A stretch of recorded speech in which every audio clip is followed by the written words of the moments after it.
Good afternoon. So in the last few videos we've been talking about some really core concepts about how to build a future economy, very low level fundamental issues, and also some historic context to help us see how we got where we are and the new financial tools that are available to vegans to do something different and to make the world in a different way than has happened over the past while, really forever. But we have this amazing new moment and new tools to really put in place our own visions. And so it's one thing to have a vision, and it's another thing to get people to agree with that and work together. And so today I'm going to talk about something which we'll call the power of your words, because that's really how human beings organize with each other. And let's just touch briefly, in the earlier video I talked about something called hard power. And hard power is basically where you get agreement through animal force, brute force, muscles, and then since we're humans and we make tools, weapons. So that's hard power, just forcing. Now if we want to create something that really creates a better world, we can't really use that type of power. We can't rely on that. And that's why so many efforts, environmental efforts, I feel like too much energy is spent on the political realm and the desire to force people to regulate. I'm not against regulations, it's just we have to look honestly. They don't work, people resist them, because when you try to force somebody to do something, well, it's only natural they're going to resist that. So what is the alternative to hard power? And we can call it the power of alignment, so that people, a leader who is not reliant on force, brings things about by creating large-scale agreement, where each individual member of the community sees that it's in their own personal self-interest to go along with the notion, as opposed to the threat. If you don't go along, something bad is going to happen. Here, with alignment, the idea is that if you go along, something good is going to happen. So that is really the realm for people like us to work in, the realm of alignment. And so how do we create alignment? It's created through our words, not through our guns. No real alignment is created, no lasting alignment is created with guns, only temporary. And that temporary maybe that lasts generations or through a dynasty. But in the end, anything built with guns crumbles. So it's a sad waste of time. Anybody with a little awareness realizes that all war is lunacy. But waking up from that, that's a big project, worth doing. And so here's how you do it, by creating alignment. The more we can organize with alignment, the less we'll need to use guns as a world culture. Not me personally, I've never owned a gun. That's not my way. But again, just to kind of make it clear, I don't spend a lot of time criticizing people who do that, because the criticism doesn't help. Rather than criticize people for being stuck in that animal realm, we just have to create something better for them. That feeling of safety, that feeling that their life would be better if they dropped the violence. That's really the only way I can see out of it. So what is this when I was talking about the power of your words? Let's see, where does that come from? So first we want to look at where words come from. And if you have any meditation practice or anything, then you know you sit and you watch, your mind is just spinning out words. I think I'll just turn around here. Oh, it's very sunny today, which is good, but not necessarily good for shooting videos.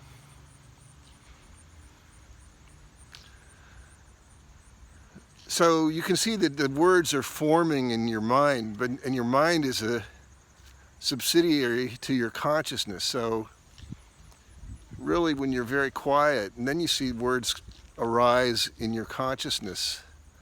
And at that level, the words, they have a little bit of existence.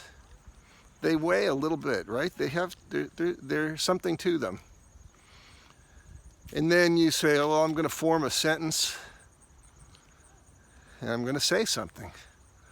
And now you're taking those thoughts, basically, and you're mixing them with air,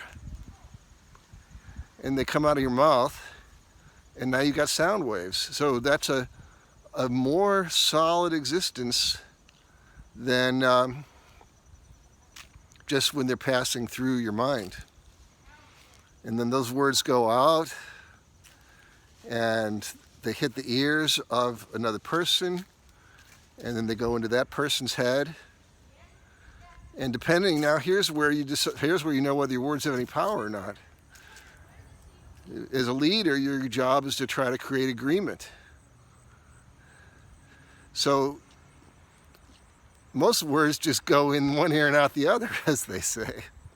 So those are not powerful words. They just dissipate, and they don't turn into anything. But if your words have some power, some solidity to them, then what happens is they enter the other person's ears and their mind, and it sparks something. It sparks some kind of an action. And then they will act. And in that action, your individual creativity is now shared with another person. And the more people you can agree to act in a coordinated way, then you can achieve something very big that way. That's how all the big things get done. I used to live in Washington, D.C. I would just marvel at the U.S. Capitol building. It's like, how do they get all those people to do that? It's a very beautiful building. In the inside, very fascinating building. And it took a lot of coordination. So we want to create a new culture, a new economy. That's going to take some coordination. So power of our words. And then what makes a word powerful, really? And I'm always, when I'm mentoring entrepreneurs, and this isn't a sales pitch because at Vegan Launch we don't charge anything to do this, so it's not like I'm trying to, anyway, I'm just letting you know. I mentor entrepreneurs. It's my favorite thing to do, really. And it's also my favorite thing to see them get those checks coming in. So how did that happen? How does somebody who comes in, they don't know where the money is, and we have some mentoring sessions and suddenly they're receiving money? Because we're working on the power of their words. And what I often notice with the entrepreneurs, they may really know about their thing, the thing they're selling, but when you're trying to raise money for a company, you need to create a very solid picture, because an investment product is not the same as a physical product. A physical product, if you got some vegan shoes, somebody can hold them and feel them, and the solidity of those shoes speaks for themselves. It's a much easier thing to convey. But now, when you're raising money for your company, it's essentially a financial product. It's a different product than the shoes, right? If you got a vegan shoe company and you want to raise money, you sell your shoes a little bit, you talk about your shoes, but basically when you're trying to sell investments, you're selling them to an investor. That investor is a customer for your investment product, not for your physical product or service. And so because investment products are just made of words anyway, it requires an elevated use. You need to upgrade the power of your words to make that transaction happen, because you only have words really to paint the picture for the investor. And yeah, they can visit your factory or visit your kitchen or whatever. That can help, but in the end, an investment product is made of words. As we discussed earlier, money is essentially words about something. So whenever you're dealing with money, you're dealing with words. Oh, I got a big street to cross here, so hold on.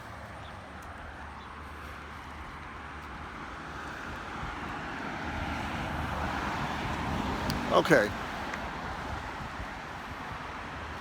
So really we're close to the end of this video. So when you're speaking with an investor, or really anybody you want to motivate as a leader, it's important that your words create a solid picture. And if you listen to your own words or you listen to other people's words, you'll so often see that the words don't really amount to much. And why? What is the real qualities? Because they don't have that solid picture. And if you listen to old videos of like Steve Jobs or videos of watching a guy like Elon Musk, the words that come out are very solid. They have a very weighty feel about them. And even though they're talking about something that may or may not exist yet, they're able to really form images. And that's really, I think, that one of the keys to speaking powerfully is that the person who you're speaking with, if they can really get a picture. And so we're going to go into like entrepreneur slide decks in one page at a time. But most pitch decks start with the problem and the solution. And when you're speaking, you want to make that problem really crystal clear for the investor, in this case, or for whoever you're trying to motivate. Really, what is that clear problem? What is the clear solution? And